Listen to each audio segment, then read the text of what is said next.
Good morning, y'all. We're live on Facebook. We're live on Instagram.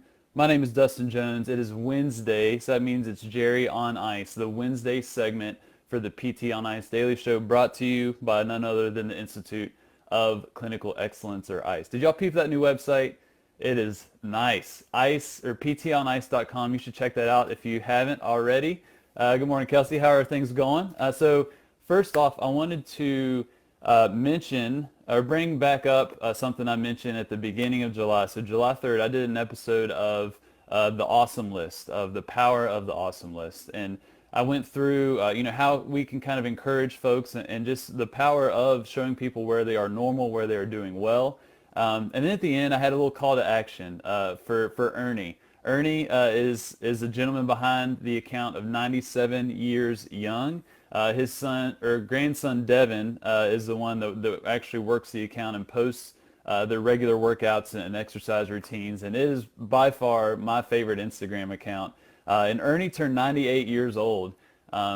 This was late last week, and the call to action in that previous episode was let's try and get at least 98 birthday cards sent to Ernie, because Ernie has quite the big following on Instagram. He doesn't necessarily grasp how videos of him working out are influencing other people, how there's so many of us in the rehab or fitness profession that are really getting behind what he's doing and supporting him.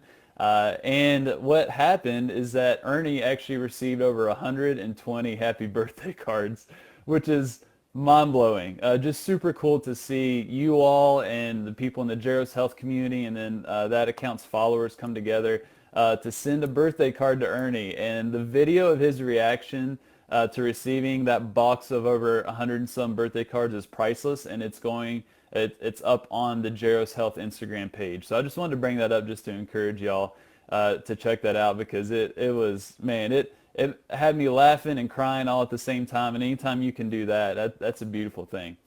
So today's content that you all are probably here for is about lower extremity strength and power asymmetries. Do they really matter? So this is a pretty, I guess, controversial topic in some circles, but I'm mainly going to speak to the home-dwelling older adult that has not had a stroke, that has not had some type of joint replacement.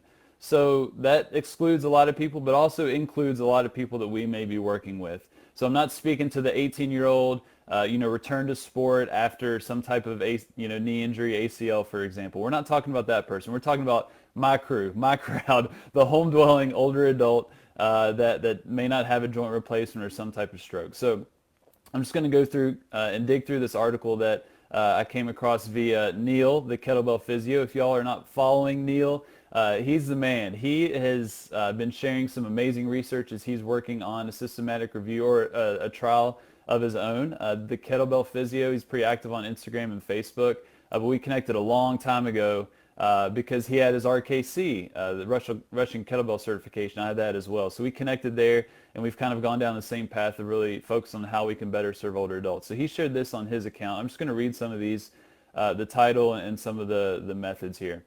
So the title is Influence of Between Limb Asymmetry and Muscle Mass, Strength, and Power on Functional Capacity in Healthy Older Adults. Okay, so this was published in the Scandinavian Journal of Medicine and Science and Sports. This is about 3 days ago, so this is fresh out of the oven. So what they wanted to look at was the impact of lower extremity asymmetry. We know that there is age-related loss of muscle mass that starts around the 5th decade. We know that annually muscle strength can be lost at a rate of 0.5% every year, and power even more so at a rate of potentially 3 to 4%. So we commonly see those declines or those, the progression in age-related losses. But what does lower limb asymmetry impact in terms of function, in terms of balance, in terms of quality of life? That is not as well researched as just a general decline of strength, of power, of muscle mass. So there is a difference between your right and left lower extremity in terms of strength and power, is that a big deal? And is that something that we should be addressing? And I would say if you look at clinical practice, oftentimes in the clinic when we are trying to get people stronger, when we do our assessments and evaluations, we are going to potentially see some type of lower extremity asymmetry in terms of strength or power. And what do we often do? We often hit the weaker side more than the stronger side, and we often avoid some of those bilateral functional movement patterns because we want to work on that asymmetry. We want to get people symmetrical. We want that 4 plus or 5 out of 5 knee extensor strength before we start to stand up and load a squat. And our weapon or tool is often the lovely green TheraBand that we never progress to the heavier resistance. And so we really want to challenge that thinking and really make sure that we're making right decisions, because that's been my observation in the different places that I've been. And I can be guilty of that as well when I see, in my mind, a blaring difference or asymmetry in strength or power from right to left. Well, okay, we need to improve on that asymmetry, get more symmetrical in terms of that force production, and then we're going to do some more of these functional activities. Well, hold up. We may want to think differently about that. So that's what this study looked at. There have been a few studies that have shown that a big difference between limb asymmetry and leg extension power is associated with impaired postural control and increased risk of falls. But does that necessarily impact functional capacity or lower extremity function in terms of these other functional tests?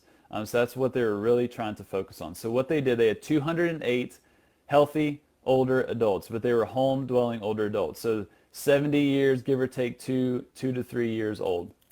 The people that I'm working with as a home health PT, and I would say a lot of the people that you may be working with as well in the outpatient clinic. And so what they did, they tested their lower extremity function. And how they did that was a 30-second chair stand test. So you all should be familiar with that if you've been following ICE for any period of time. We definitely talk about it with the STEADY, the CDC STEADY falls screening tool. They also did a 400-meter walk test, which I haven't seen that leveraged before. I've pretty familiar with the 2-minute walk test and the 6-minute walk test and the 2-minute step test, but they did a 400-meter walk test, which I found pretty interesting, especially being a track and field guy. So they took those measures. Then those same people, they tested, let me make sure I don't mess this up, their maximal isometric and dynamic knee extensor strength with the isokinetic dynamometer. All right, so they tested their strength, and they tested their leg extension power with a Nottingham power rig, which is basically, if you search that, it basically is a leg press machine where they're measuring power. And then they did lower limb lean tissue mass with a DEXA scan. All right, so they measured strength, they measured power, and they measured lean tissue mass, and they did it on the right side and they did it on the left side. And what they did is they ran the stats to compare those values with lower extremity function. So that 400-meter walk test and also the 30-second chair stand test. Okay, we tracking here? So what they found out, let's look at the results here. It's kind of the summary of results. The mean between limb asymmetry and maximal muscle strength and power ranged between 10 to 13%. So on average, between 10 to 13% difference in strength and power between right and left. That was normal. So that's pretty interesting. So we can fairly assume that there's going to be some type of difference in strength and power. 10 to 13% was the mean for this group. So when we see that in the clinic, we may not necessarily need to have the red flag of this is a big issue. So 10 to 13% was the mean, but the lean tissue mass asymmetry was much less at a mean of 3%. So not too much of a difference between lean tissue mass. The asymmetry in dynamic knee extensor strength was larger for women compared to men. That was interesting. Not really sure why. They had some theories in there, but don't really know why. Leg strength and power positively correlated with lower extremity function. So the more strength or the more power someone had, the better they performed on these lower extremity function tests. The weakest leg was not a stronger predictor of lower extremity function than the strongest leg. I know I'm guilty of this, where I can think when I'm working with someone with some very obvious asymmetry between right and left, that they are going to be most limited, or what's going to most dictate their functional independence or capacity is going to be the capacity of the weaker side. That's not necessarily the case in this test. The stronger side really predicted more of what they were able to perform in terms of those lower extremity functional tests. So the weaker side may not necessarily be as big of a limiting factor as we perceive in terms of function, which I think is a very interesting point. Now, the strength of association with lower extremity function ranked as strength and power were the number one factors that associated to the performance in the lower extremity function. After that was lean tissue mass, and then after that was limb symmetry. So the least important in the performance of those lower extremity function tests was if someone's strength and power was symmetrical on both sides out of those three. So let me repeat that. The strongest correlation between the lower extremity function was someone's lower extremity strength and power overall. Their lean tissue mass was second, and then the last was limb asymmetry. Limb asymmetry was not that big of a deal. Pretty interesting, I found. So I'll just read kind of their conclusion. The present study supports the notion that in order to improve or maintain lower extremity function, healthy older adults should participate in training interventions that increase muscle strength and power, whereas the effects of reducing between limb asymmetry in these parameters might be of less importance. I'm going to read that last part one more time. Whereas the effects of reducing between limb asymmetry in these parameters might be of less importance. Now remember, we're speaking about healthy, home-dwelling, older adults, give or take, or 70 years old, give or take 2 to 3 years. People I'm working with, a lot of people that you're working with. So what are the big takeaways? What do we do with this study, this one study? Don't want to make any large assumptions based on this, but I do think this is kind of interesting and pertinent to a lot of the folks that we work with. This is not speaking to many populations, okay? So for you all that have someone that is, going through that total knee or total hip, or someone that's had some type of neurological issue, such as like a stroke, for example, where there are these blaring deficits between the limbs, we still, as far as it stands right now, we need to try and improve on some of that symmetry. Those asymmetries are so blaring and so obvious and so dramatic that we cannot say, don't focus on those asymmetries. That may be the case down the road, but right now we do need to improve that range of motion, improve that strength, do the things that we all know how to do. So, but if we're looking at the healthy, home-dwelling, older adult, 70 years old, give or take 2 to 3 years, and we're seeing some asymmetry in strength and power, and on average, that's going to be 10 to 13%. We don't necessarily need to focus on getting those values symmetrical. We need to focus on improving their overall strength and power.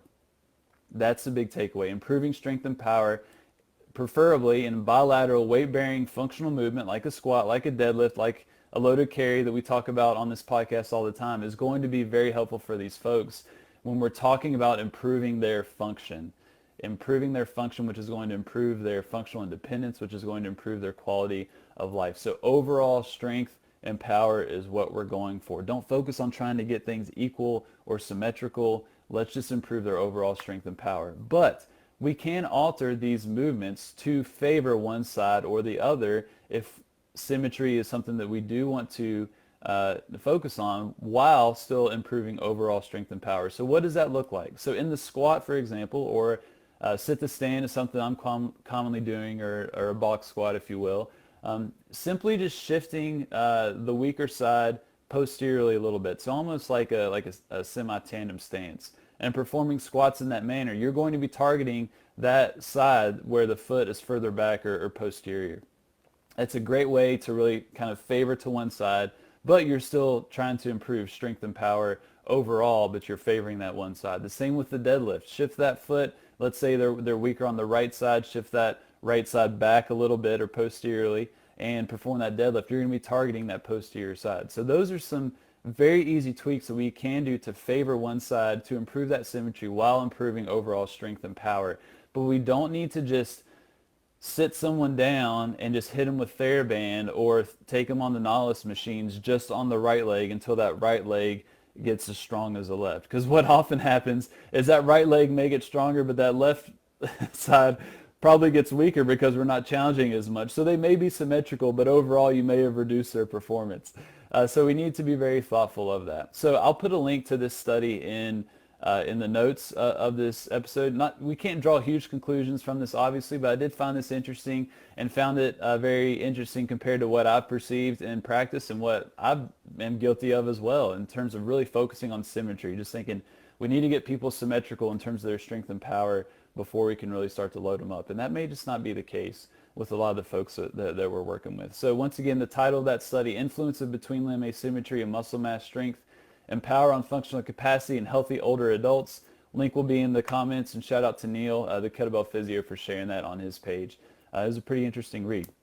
So that's it for today, for today's Jerry on Ice. I do want to mention modern management of the older adult. So if you go on the new website, which you should have done already, ptonice.com, go to live courses, and you're going to see this work of art, this beautiful map. I freaking love maps, and we have been able to finally put all our courses on the map so you can get kind of the bird's eye view of where people are going to be close to your region. So if you go to the Modern Management of the Older Adult page, that's a 2-day course, and also the 8-week online cohort that Christina Previtt and I teach, you'll see a map of where we're going to be over the next year. And we are going to be all over the country. Over 10 live courses signed up so far.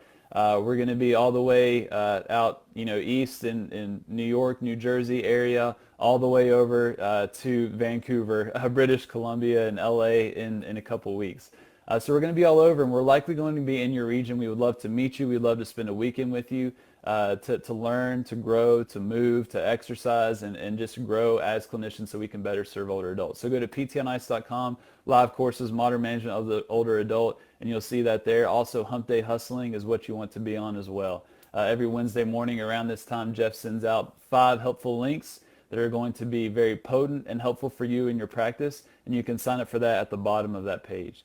So that's all I got for now. Thank y'all for sticking with me. I will talk to y'all in a couple weeks. You have a lovely Wednesday, and take care.